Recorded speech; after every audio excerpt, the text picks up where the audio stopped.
महाराष्ट्रामध्ये फक्त मराठी भाषा सक्तीची आहे असं देवेंद्र फडणवीसांनी म्हटलंय। 99व्या अखिल भारतीय मराठी साहित्य संमेलनातून फडणवीसांनी हे वक्तव्य केलंय। मातृभाषा सन्मानित झाली पाहिजे असं देखील फडणवीस यांनी म्हटलेलं आहे।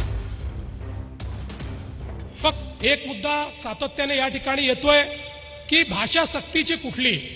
मी या राज्याचा मुख्यमंत्री म्हणून सांगतो, महाराष्ट्रामध्ये फक्त आणि फक्त मराठी सक्तीची, इतर कुठली भाषा सक्तीची नाही, फक्त आणि फक्त मराठी सक्तीची। आता या त्रिभाषा सूत्रामध्ये इतर कुठली भाषा शिकली पाहिजे त्या संदर्भात आमची भूमिका होती। आमच्या संस्थांमध्ये कुठेही हस्तक्षेप होऊ नये, आम्ही कधी हस्तक्षेप केलाही नाही, आम्ही कधी हस्तक्षेप करणारही नाही, आम्हाला कुठला त्याच्यामध्ये इंटरेस्टही नाही। कुठलाही राजकीय हस्तक्षेप कुठल्याही संस्थेमध्ये जोपर्यंत देवेंद्र फडणवीस मुख्यमंत्री आहे तोपर्यंत होणार नाही। आम्हाला राजकीय हस्तक्षेप साहित्यात करायचा नाही आणि साहित्यिकांनी राजकारणात जरूर यावं, पण साहित्याच्या क्षेत्रात राजकारण आणू नये एवढीच अपेक्षा ही साहित्य क्षेत्राकडनं मी या ठिकाणी करतो। तर भाजपा समर्थकांकडून व्हिडिओ शेअर करत ठाकरेंवर टीका करण्यात आल्या। लंडनमध्ये जसा मुस्लिम महापौर झाला तसं ठाकरेंना मुंबईत करायचं आहे असा दावा या व्हिडिओमधून करण्यात आलेला आहे। की मतांच्या लांगुल चालना करता पाकिस्तानचे झेंडे कोणाच्या प्रचार फेरीमध्ये फडकले होते, बॉम्बस्फोटाच्या आरोपींनी कोणाचा प्रचार केला होता, पाकिस्तान जिंदाबादचे नारे देणारा मामू कुठल्या पक्षामध्ये प्रवेश करत आहे, किंवा मॉलेस्टेशन आणि फोर्जरीचे आरोप असलेला मुलतानी कुठल्या पक्षामध्ये प्रवेश करत आहे। आणि त्यामुळे आपलं संपलेलं राजकारण पुन्हा एकदा जिवंत करण्याच्या हेतूने काही लोक मुंबई शहराचा रंग बदलण्याचा प्रयत्न करीत आहेत, परंतु मुंबईकरांना याची जाणीव आहे आणि मुंबईकर 15 तारखेची वाट पाहत आहेत। तर नवाब मलिकांच्या नेतृत्वातील राष्ट्रवादी सोबत कोणतीही युती आणि तडजोड करणार नाही असं अमित साठम यांनी म्हटलंय। देशविरोधी, समाजविघातक, दहशतवादी, जिहादी शक्तींबरोबर कोणताही तडजोड होणार नाही असं देखील अमित साठमांनी म्हटलंय।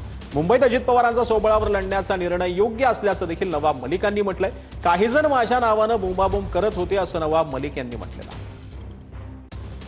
दाऊद इब्राहिम, हसीना पारकरशी संबंध ठेवल्याचे आरोप नवाब मलिकवर आहेत आणि त्यामुळे अशा प्रकारच्या देशविघातक, समाजविरोधी, आतंकवादी, जिहादी शक्तींबरोबर भारतीय जनता पार्टी, शिवसेना कोणताही समझोता करणार नाही। या विषयावरती, राष्ट्रीयत्वाच्या मुद्द्यावरती कोणताही कॉम्प्रोमाइज होणार नाही।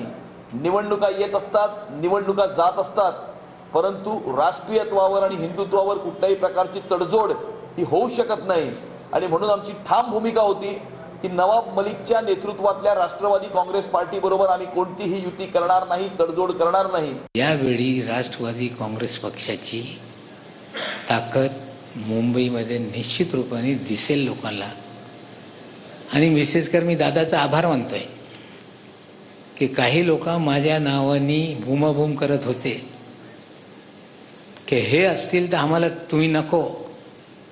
दादांनी ठामपणे निर्णय घेतले आहे की नवाब मलिकच्या पाठीशी आम्ही उभे आहोत, आम्हाला तुमच्या युतीची गरज नाही आणि स्वबळावर लढण्याचा निर्णय झाला। तर माझ्या परिवारातील एकही उमेदवार निवडणूक लढवत नाही असं नवाब मलिक यांनी म्हटलंय। माझी बहीण, माझा भावाचं स्वतंत्र कुटुंब आहे, त्यातले 2 सिटिंग नगरसेवक आहेत असं मलिकांनी म्हटलंय। तर 119 मधील शिंदेच्या शिवसेनेचा उमेदवार ठेकेदार आहे असं मलिकांनी म्हटलंय। नियमानुसार ठेकेदार निवडणूक लढवू शकत नाही, त्याची उमेदवारी रद्द झाली नाही असं देखील मलिकांनी म्हटलं। 3 उमेदवार जे आमच्या घरातले, माझे घरातले नाही, माझे परिवारातले नाही, माझे परिवारातला एकही उमेदवार नाही। माझी बहीण त्याचा वेगळा परिवार आहे, माझा भाऊ त्याचा वेगळा परिवार आहे। हां, ते आमच्या जे 3 लोक लढत आहेत त्याच्यात 2 लोक सिटिंग नगरसेवक होते। या निवडणुकीमध्ये आम्हाला अपेक्षा आहे की मुंबईमध्ये आमच्याशिवाय महापौर होऊ शकत नाही, ही सत्य परिस्थिती आहे। 111 मध्ये, 119 मध्ये तिथे जो उमेदवार आहे शिंदे सेनेचा, तो महानगरपालिकेचा वेंडर आहे। नियम मध्ये एखादा वेंडर हे निवडणूक लढू शकत नाही। ऑब्जेक्शन लेखी देण्यात आला, पुरावे सादर करण्यात आले। मुंबई बँकेचा आता 4 दिवसापूर्वी त्याला पेमेंट त्या खात्यामध्ये आलेलं आहे, त्याच्याही उमेदवारी रद्द झाली पाहिजे, पण तसा निर्णय झालेला नाही.